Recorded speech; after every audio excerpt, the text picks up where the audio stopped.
One of the reasons or explanations for GMO, or one of the benefits that we were supposed to be seeing, is bringing an end to world hunger.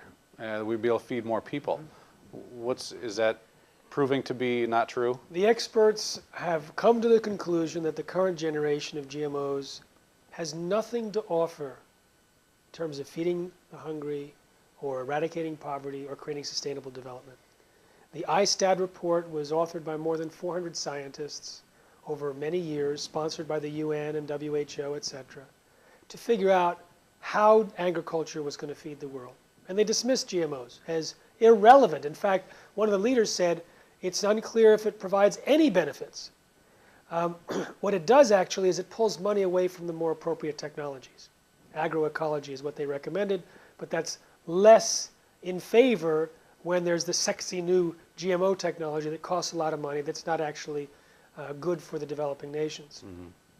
One of the theories about GMOs is that it's going to increase yield, and that increasing yield will feed the hungry. Well, both of those assumptions are false.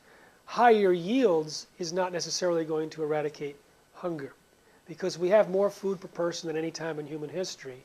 It's access to the food. It's issues like poverty. And so growing more on its own, the silver bullet, is not going to solve the problem. But GMOs doesn't even do that. It doesn't improve yield on average. It reduces yield on average. Primarily, it's a weeding technology where you can spray weed killer and not kill the crops, and so it makes weeding easier.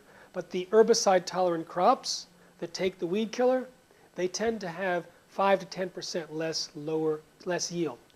The Bt toxin will kill certain insects, so in some cases it'll increase yield because it'll kill the insects that would be damaging the crop.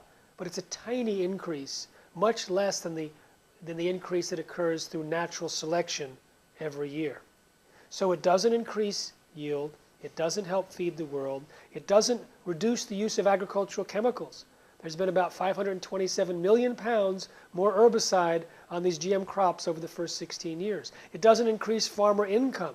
It doesn't increase the sector's income, because actually countries that invest in GMOs tend to reduce exports because so many people don't want to eat them.